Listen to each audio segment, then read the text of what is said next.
সাথে কোনো সম্পর্ক নেই বাংলার ব্যাপারে। এটা এখন কোনো চর্চা নেই, মিথ্যে কথা, অ্যাবসলিউটলি রং। মিথ্যেটা আমি বলবো না বলতে, অ্যাবসলিউটলি রং। এটা একা লড়াই করুক, রিজিওনাল পার্টি বা বাকি সিটে লড়াই করবে, সেখানে ইন্টারফেয়ার করবে না। সেখানে যদি ইন্টারফেয়ার করে তাহলে সেখানে আমরা বুঝবো অন্যরকম। हम जब इंडिया का मीटिंग करते हैं, इंडिया नाम हमने दिया, लेकिन मेरे का दुख का बात है ये कहने का। हम जब मीटिंग में जाते हैं हम देखते हैं सीपीएम मीटिंग को कंट्रोल करते हैं, जिसको साथ 34 साल हमारा जिंदगी में लड़ाई किया हमने, हम उसको कोई एडवाइस नहीं मानेंगे। पार्टी को इलेक्शन रीजनल पार्टी के ऊपर छोड़ दो, जो रीजनल पार्टी स्ट्रांग है, और 300 सीट में आप अकेला लड़ो, हम मदद कर देगा, हम आपका कोई सीट में हम नहीं लड़ेंगे। वो लोग क्या कहते हैं, हमको जो मर्जी हो हम करेंगे। एक बात याद रखना, बीजेपी को मदद मत करो। नमस्कार, আমি সুধন বোস, আপনারা দেখছেন WBN ইন্ডিয়া। মমতা বন্দ্যোপাধ্যায় এই ইন্ডিয়া জোটের একজন প্রধান শরিকের মধ্যে একজন। তিনি কি বলছেন, এখন যত ভোট এগিয়ে আসছে ততই দেখা যাচ্ছে বিরোধী যে জোট তারা এক এক দিকে বিভক্ত হচ্ছে। কেন আজকে মমতা বন্দ্যোপাধ্যায় এই জোট ভাঙার কথা বলছেন সেটা ভালো করে চিন্তা করলে বোঝা যাবে। আমরা এর আগে অবশ্যই প্রতিবেদন করেছিলাম, সেখানে এটাই বলেছিলাম যে মমতা বন্দ্যোপাধ্যায় এবং বিহারের নীতিশ কুমার এরা আগে এই এনডিএ সরকারের মধ্যেই ছিল, তারা সেই দলেই যুক্ত ছিল, কিন্তু পরবর্তীকালে এই মুহূর্তে তারা ইন্ডিয়া জোটের শরিকের সঙ্গে মিশছে। এখানে প্রধান দল কংগ্রেস, এখানে কংগ্রেসের সঙ্গে মিলছে।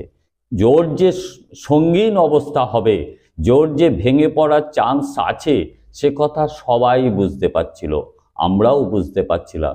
সেই ক্ষেত্রে আজকে তড়িঘড়ি মমতা বন্দ্যোপাধ্যায় জোট সম্পর্কে কি বলছেন, যে পশ্চিমবঙ্গে তো জোট নেই, জোট হবে না, ভোটের পর দেখা যাবে কি হচ্ছে, মানে কারা জিতছে, তারপরে সেই জোট নিয়ে চিন্তা ভাবনা চলবে।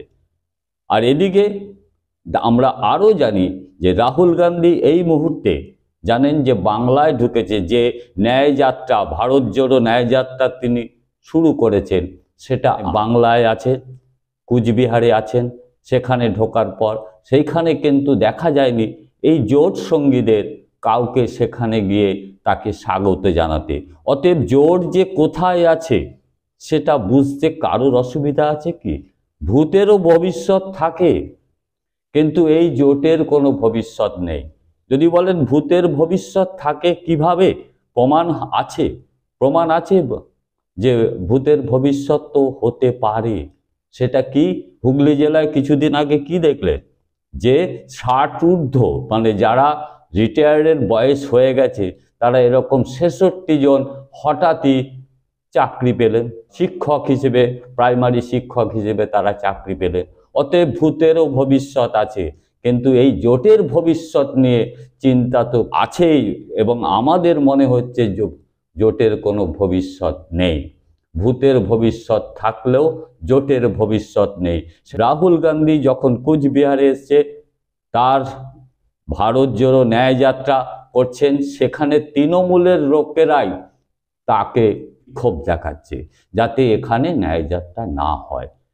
কেন কেন তৃণমূলের এত ভয় কংগ্রেসের এখানে ন্যায়যাত্রা রাহুল গান্ধীকে?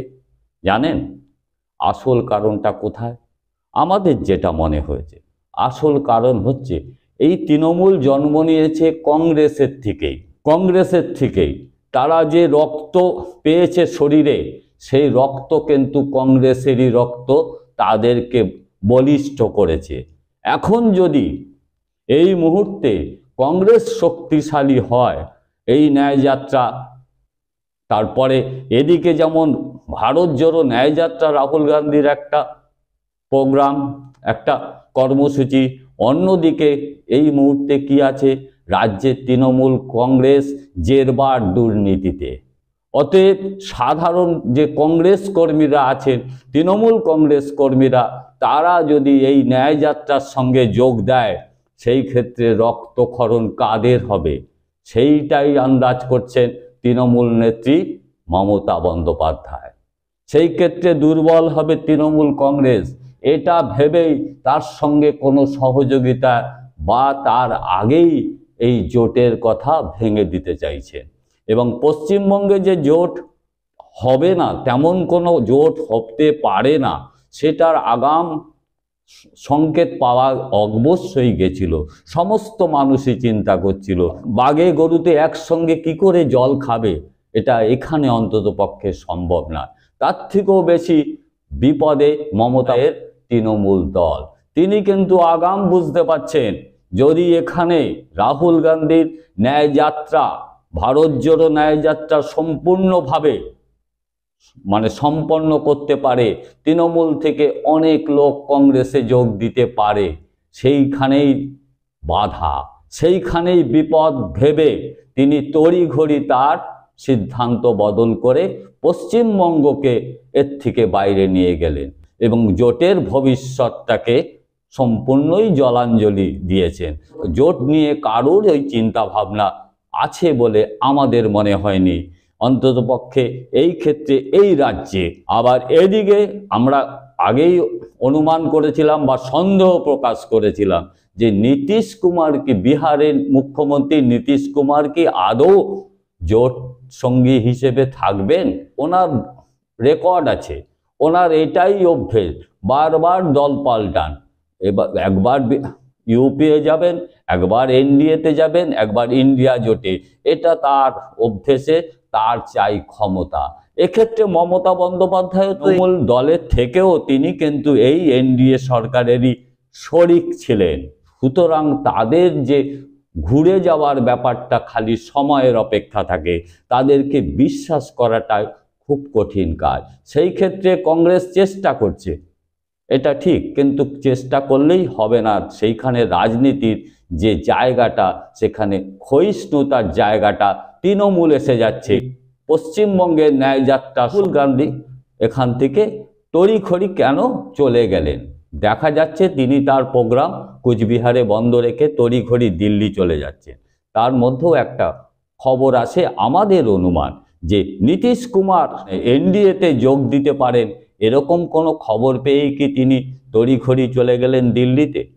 নাকি এইখানে যে তৃণমূলরা বারবার বিক্ষোভ দেখাচ্ছে, আরে তাদেরই শরিক দল তৃণমূল কংগ্রেস, তারাই এই ন্যায়যাত্রাকে বিক্ষোভ দেখাচ্ছে, এটা দেখে চলে গেলেন। সেটা দেখা যাবে 28 তারিখ তিনি এসে কি বলেন।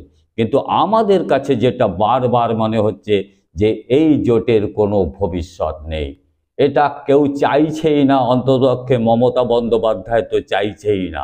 এই মুহূর্তে হয়তো দেখা যাবে জোট ভাঙলেও, তৃণমূল কংগ্রেস বেরিয়ে গেলেও আরেকটা জোটের সম্ভাবনা আছে এই পশ্চিমবঙ্গে। সেটা কি? সেটা আমরা আগে একবার আলোচনা করেছিলাম।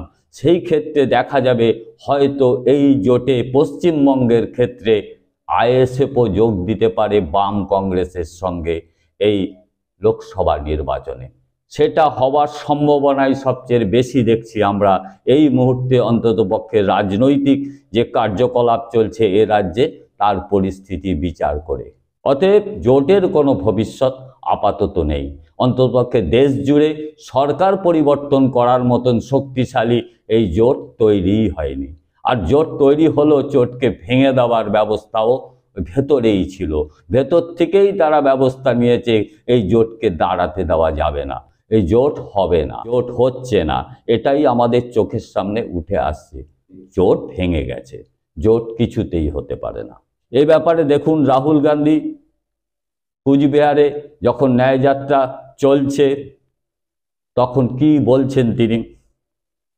हमारा सीट नेगोशिएशन है वो चल रहा है, उसका रिजल्ट आएगा, कंक्लूजन आएगा। हमारा ममता जी के साथ मेरा पर्सनल और पार्टी का बहुत अच्छा रिश्ता है। हाँ, थोड़ा थोड़ा होता रहता है, कभी कोई उनका कोई बोल देता है, हमारा कोई बोल देता है। These are natural things, these are not things that are going to disrupt any. শুনতে পারলেন রাহুল গান্ধী কি বলছেন। আসলে এই জোট সম্পর্কে সবাই জিজ্ঞাসা করছে, সাংবাদিকরাও জিজ্ঞাসা করেছেন যে যেহেতু এই জোটে থাকাকালীন যেমন কংগ্রেস থেকে, যেমন সিপিএম থেকে, তেমনই তৃণমূল থেকে একে অপরকে বদনাম করছেন বা তাদের বিরুদ্ধে কথা বলছেন। সেই সম্বন্ধেই সাংবাদিকরা বলেন যে এই জোট কীরকম জোট। তখন রাহুল গান্ধী ঠান্ডা মাথায় একটা কথা বলেন, তবুও বার্তা দেওয়ার চেষ্টা করেন তৃণমূল নেত্রীকে এখানকার, যে ও কোনো ব্যাপার নয়, আমাদের কেউ কিছু কখনো বলে দিচ্ছে, ওদেরও কেউ কিছু বলে দিচ্ছে, কিন্তু আমাদের সঙ্গে সম্পর্ক অটুট। কিন্তু আমাদের এটা মনে হচ্ছে না, আমাদের মনে হচ্ছে না যে সম্পর্ক অটুট আছে। এই মুহূর্তে মমতা বন্দ্যোপাধ্যায়ের কথা শুনে এটাই মনে হচ্ছে অন্ততপক্ষে এ রাজ্যেতেও জোটের কোনো সম্ভাবনাই নেই। এটাই আমরা শেষমেশ বুঝতে পারছি। যাক, এ ব্যাপারে আপনারা আপনাদের মতামত দিন। আগামী দিন দেখা হবে অন্য কোনো প্রতিবেদনে। নমস্কার।